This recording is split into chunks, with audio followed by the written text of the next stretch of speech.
नमस्कार दोस्तों, स्वागत है आपका आपके अपने चैनल स्टोरी हाउस पे। अगर आपने अभी भी स्टोरी हाउस को सब्सक्राइब नहीं किया है तो प्लीज़ कर लीजिए, क्योंकि यहाँ पे आपको सुनने मिलेगा नई नई रोमांचक और भूतिया कहानियाँ। तो चलिए आज की कहानी पे फोकस करते हैं। आज की कहानी एक इमली के पेड़ की है, जो एक श्रापित पेड़ है। अक्सर लोग इस पेड़ के आसपास जाने से भी डरते हैं। कहा जाता है इस पेड़ से लटक के कई लोगों ने आत्महत्या की थी। तभी से ये पेड़ एक श्रापित पेड़ की तरह लोगों के मन में बस गई है। अब देखना यही है कि ये जो भी कहानियाँ लोग इस पेड़ के बारे में बना रहे हैं वो सारी सच है या फिर झूठ। मेरा नाम अभिषेक है। मेरी उम्र 18 साल है। मेरे साथ मेरी मम्मी और मेरे पापा रहते हैं। मेरी एक बहन भी है जो 15 साल की है। हमारा परिवार बहुत ही खुशी परिवार था, पर एक गलत डिसीज़न की वजह से हमारी पूरी ज़िंदगी बर्बाद हो गई। कुछ साल पहले की बात है। मैं कमरे में बैठकर अपनी पढ़ाई कर रहा था। घर पे मम्मी और मेरी बहन थी। पापा कहीं काम से बाहर गए हुए थे। शनिवार का दिन था। मम्मी का फ़ोन फट से बज उठा। लाइन पे दूसरी तरफ मम्मी की एक पुरानी सहेली थी। उसने ना जाने मम्मी से क्या बात कर ली। उसका फ़ोन रखते ही मानो मम्मी पे किसी घर को खरीदने को लेकर भूत सवार हो गया। वो फट से बोल उठी, घर खरीद रहे हैं हम लोग। मुझे कुछ बात समझ ही नहीं आई। मम्मी शायद किसी प्रॉपर्टी को लेकर डिस्कस कर रही थी।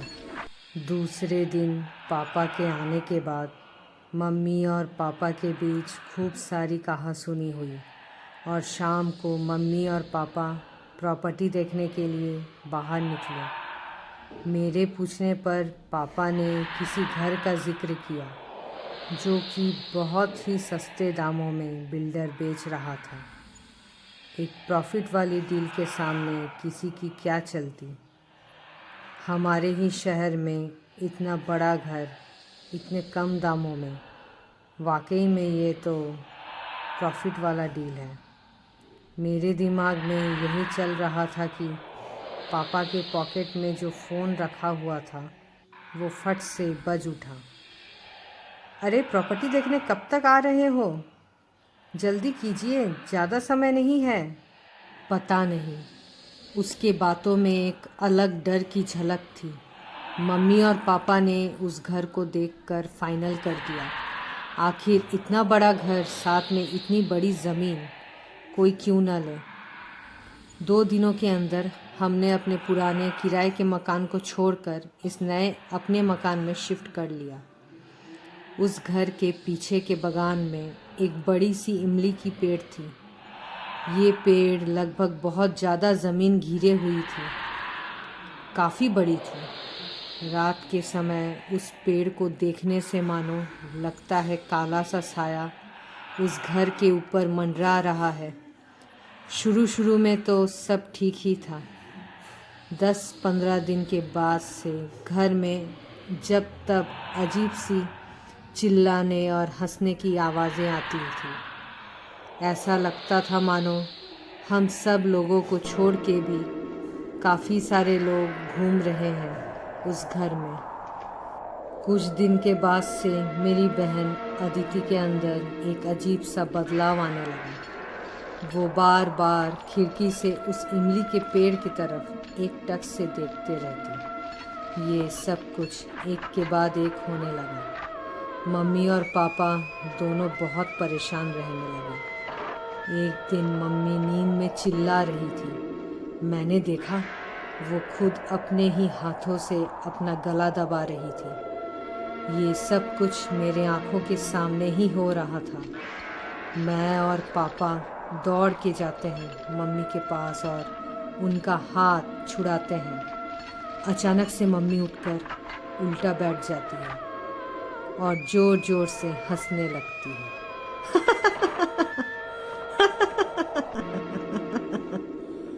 मैंने देखा मम्मी की आंखें बिल्कुल लाल थी, मानो अभी खून निकल जाए, और उनके आंखों से आंसू भी बह रहे थे। ये क्या था?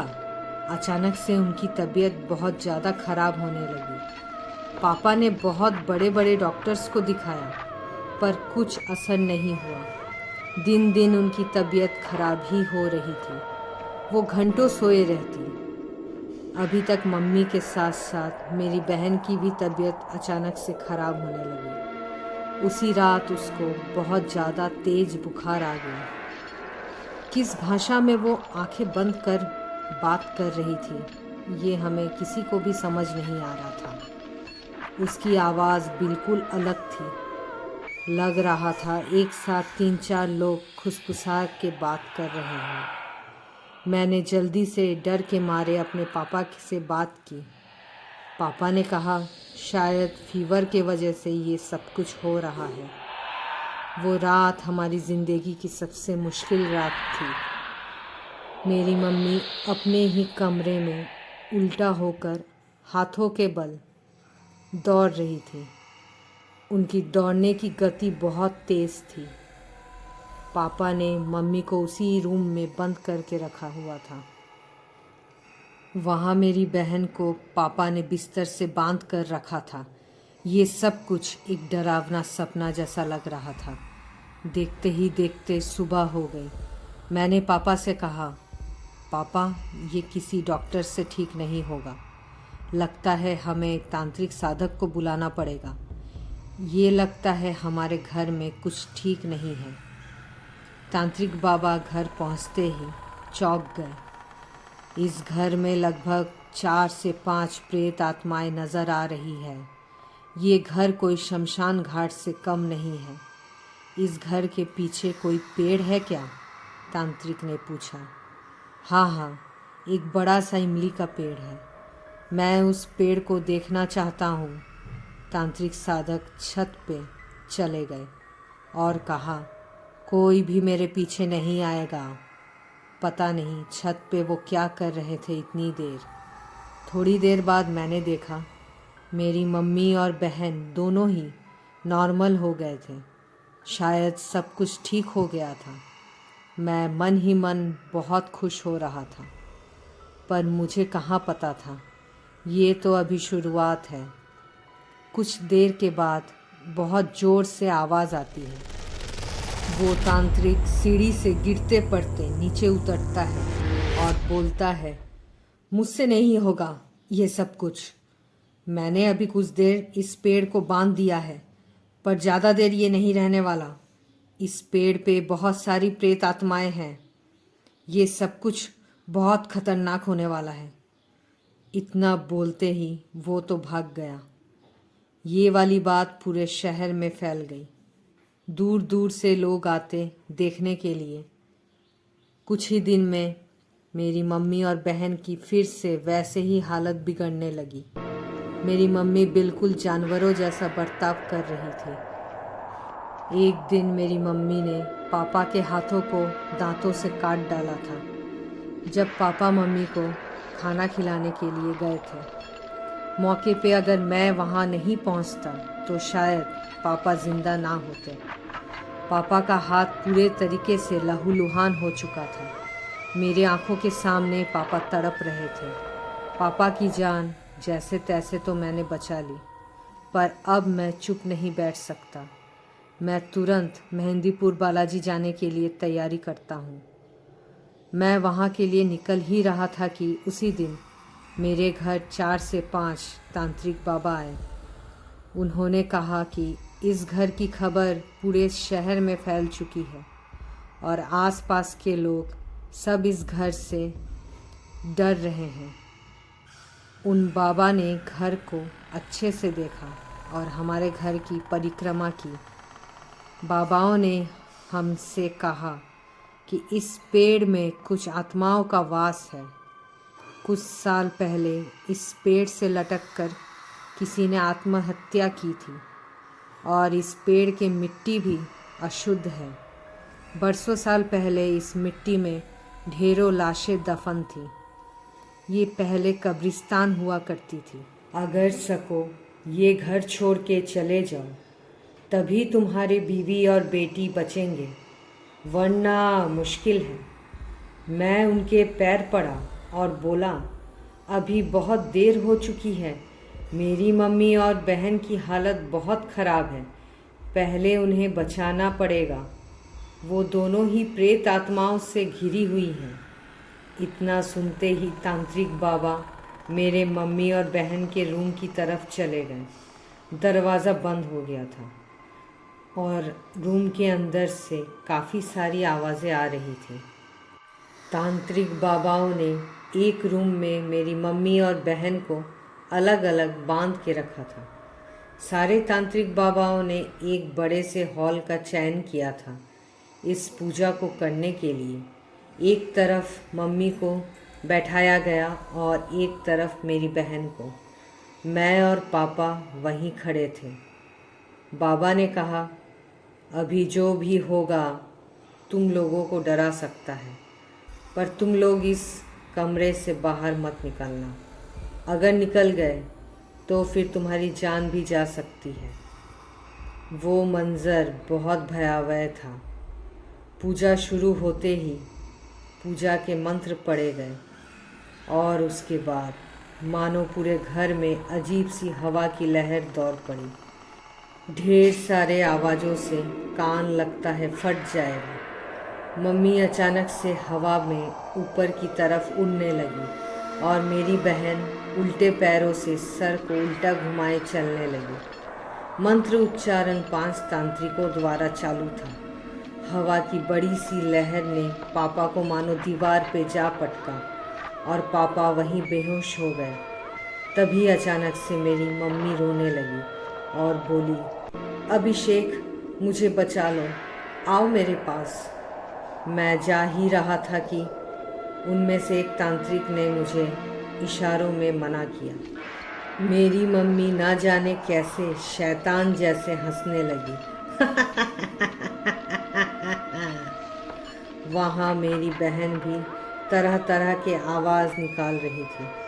तांत्रिकों ने एक मुट्ठी भर के राख पूरे रूम में फैला दिया और मंत्र पढ़ने लगे। उसने मेरी माँ और बहन के माथे में पानी छिड़का और अजीब सी चिल्लाने की आवाज़ पूरे घर पे दौड़ पड़ी। एक काला धुआं सा पूरे घर में फैल गया। काला धुआं उठते ही उन तांत्रिक बाबाओं ने अपने पास रखी हुई 2 शीशे में उन काली धुएं को भर लिया और हमसे कहा कि तुरंत उस इमली के पेड़ को जला दिया जाए, इससे ज़्यादा देर ना हो पाए। पेड़ के जलते ही मानो अलग अलग तरह तरह की अजीब आवाज़ें निकलने लगी, चिल्लाने और रोने की, मानो बहुत सारे लोग एक साथ रो रहे और चिल्ला रहे हों। आज ये इमली का पेड़ पूरी तरीके से जल चुका था। हमारे उस घर को छोड़े हुए लगभग 5 साल बीत चुके हैं। आज भी वो मंज़र हमारे आँखों के सामने बिल्कुल नया है। आज हम एक दूसरे घर में हैं। उस घर को छोड़े हुए काफ़ी साल बीत चुके हैं। मम्मी और बहन तो पूरी तरीके से ठीक है, पर अफसोस इस बात का है कि पापा को हम बचा ना सके। आज हमारे बीच हमारे पापा नहीं हैं। ये कहानी यहीं ख़त्म होती है। आज की कहानी आपको कैसी लगी हमें ज़रूर बताएं। अगर अच्छी लगी तो ज़रूर इसे लाइक और शेयर करें। साथ ही साथ स्टोरी हाउस को सब्सक्राइब करना ना भूलें। इसी तरीके की भूतिया कहानी के साथ मिलते हैं नेक्स्ट वीडियो में।